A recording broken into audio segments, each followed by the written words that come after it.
Hello, Abracadabra NYC. Hello, hello. Welcome back to our YouTube channel. Today we are recreating iconic drag looks of the past. And the present. What have you gone with? I am gonna be Miss Gottmik, icon, trans legend. I'm going to be Divine. So Joey, why don't you tell us a little bit about Gottmik? She was on the... He loves Gottmik. He's like, that's my girl. Yeah. Gottmik was on season 13 of Drag Race. I think she was also in one of the All-Star seasons, might have been 9. She was the first trans drag queen on the show altogether, and she's so sick. Her style is just very gothic and punky and grunge. She's kind of the blueprint right now for just creative, alternative drag queens. I don't like that it's being put in the forefront on something like a show as popularized as Drag Race. She originally intended to be, she wanted her drag to look like Elizabeth Taylor. She wanted to be genuinely glamorous. And as she reached her late 20s, she'd gotten larger, but with that she also developed a style that was entirely her own. As a chubbier person, I appreciate that. And over the past 8 years, my body type has changed a lot, and I'd always dressed to draw attention away from it. But you know, life is a short thing.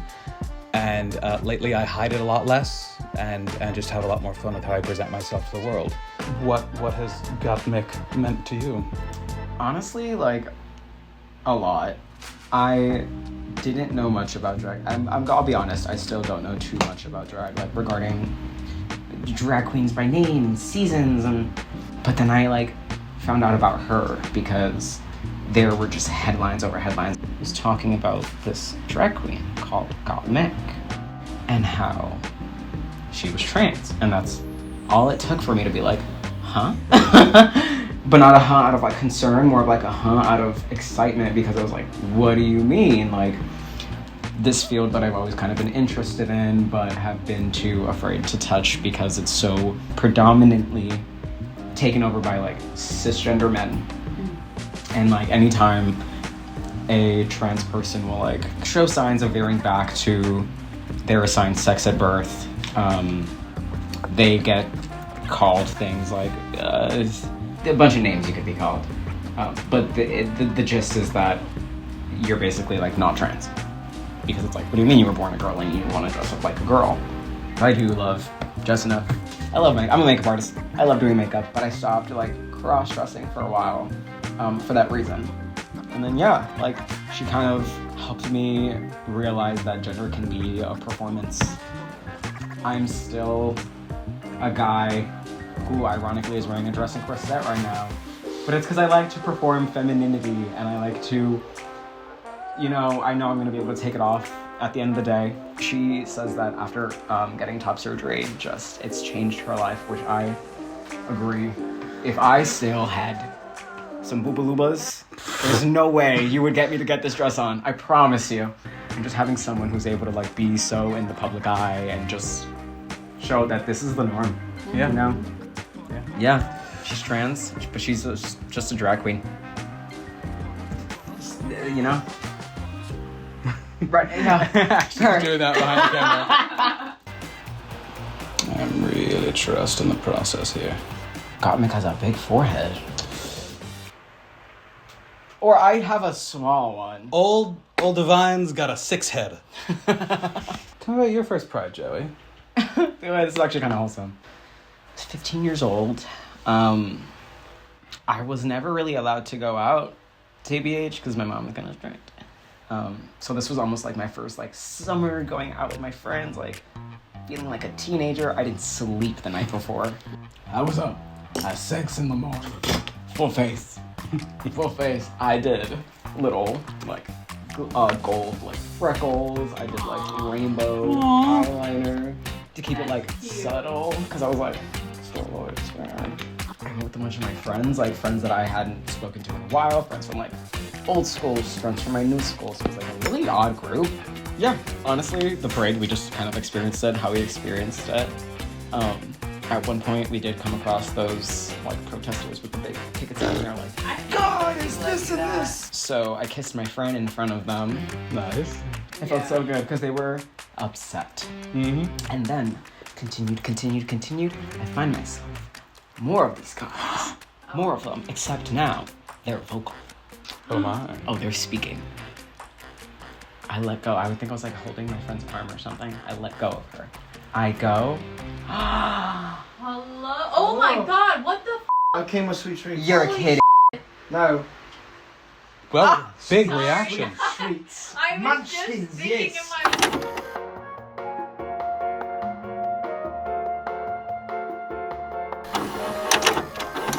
I don't remember my first Pride. My first Pride, I'm so happy to say, was when I was a baby.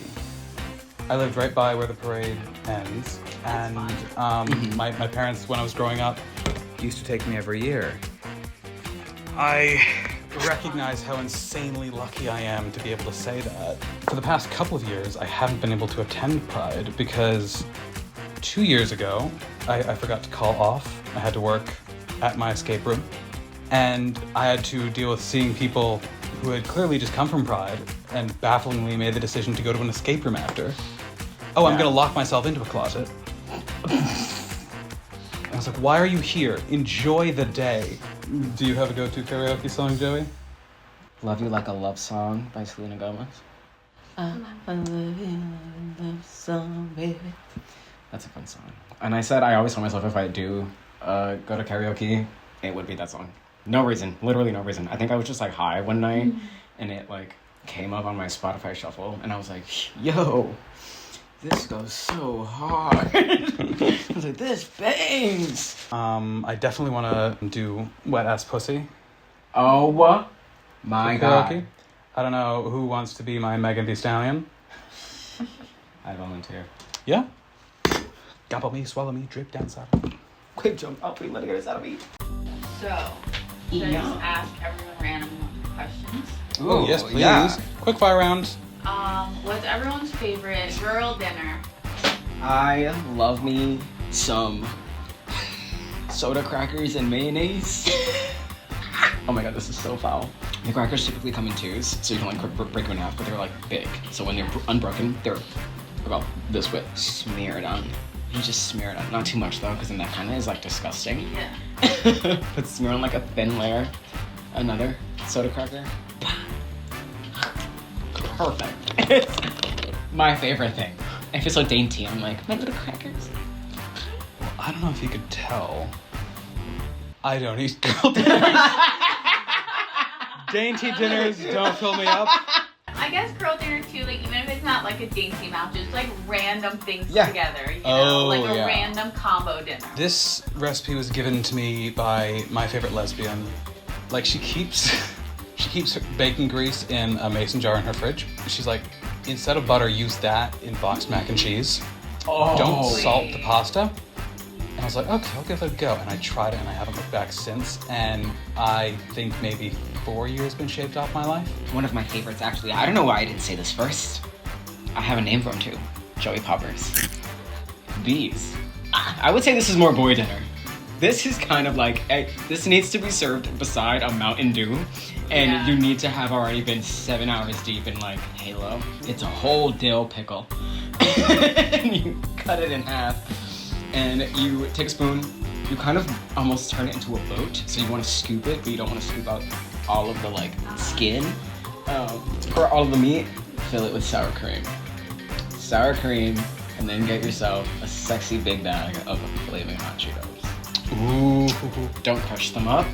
Don't do anything besides take them out of the bag and put them onto your little sour cream pickle boat. I came up with that when I was really high one night, and it's changed my life. I just realized something in the mirror when I was trying to mimic the sort of facial shape. I was like, why isn't this working? And then I realized, underbite. Once I do the underbite, there she is. Because, like, I'm very not her. I'm not like her at all. I'm a very mild-mannered little fellow. Big little fellow. But I think we could all do with being a bit like her. Growing up, I'm, weird and autistic and not really categorizable. Finding found family and a place where one is accepted is so valuable. And honestly, hold on to that. That's why I was so touched right off the bat when I started working here, because you guys accepted me so fast. You're just like, yeah, you're one of us. And you genuinely, I can't thank you enough. No, that's literally how it was for me too, coming here. A lot of us came at the same time, me, Morgan, Asia, all came relatively around the same period. But we found, at least us, we found a kinship in that, since we were new. So we got our chance to form that little close-knit, okay, if you guys need anything or whatever. But then you guys who have already been here. Anywhere you go, schools, workplaces, if anyone ever says, oh no, we're like a family here, Run. It's scary. Run for the hills. It's alarming. I will be honest, I was told that here, and I got a little scared. I was very scared. But no, it really is. It is. I might add some highlighters, but that's how I'm ready.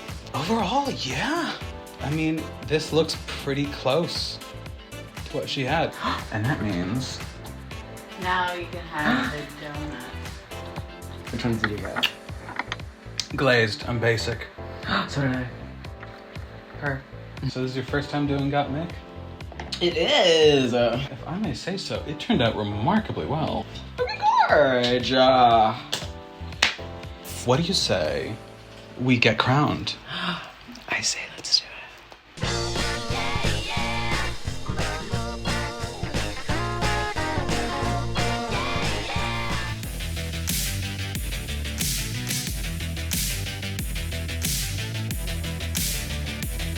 We are done! Look at us! Ah, we have Mr. Vine. And Gottmik. The past and the present. And you know what? Here's to the future. And here's to the past. Blink. Have a lovely and safe and happy, wonderful Pride from all of us here at Abracadabra NYC. Happy Pride! Happy Pride!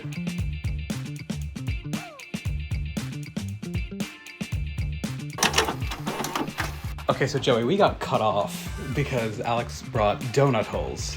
Yes, and I can't believe I didn't even realize that's how much donuts distracted me. Please finish your story of your first Pride. So, where I ended off, I then found... Yeah, I was getting vocal with these guys with these picket signs and angry voices. And then I shortly thereafter found myself surrounded by people.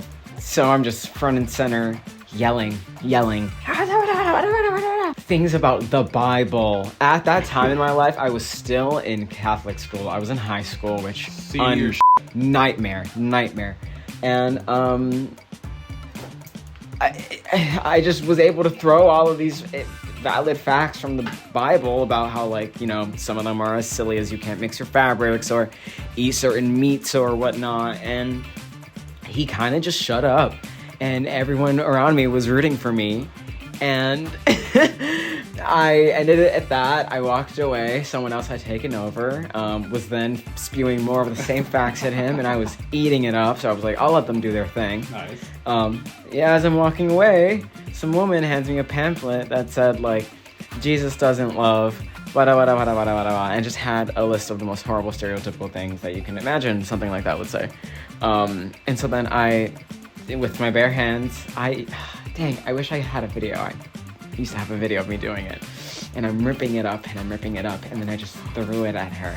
And I was like, okay. Again, at the time, wasn't Catholic school. Sure. I'm traumatized since then, but then I was like, Jesus loves me too, motherfucker! Aww. And, I just walked off, and my friends comforted me, but I was so pumped on adrenaline. I was like, no! Give me another one! Give me another one. I could have kept going all day. But no, we continued. It was a great night, and nothing else as bad happened for the rest of. That's amazing. Yeah. Thank you, Joey. Of course. Okay, go back to work.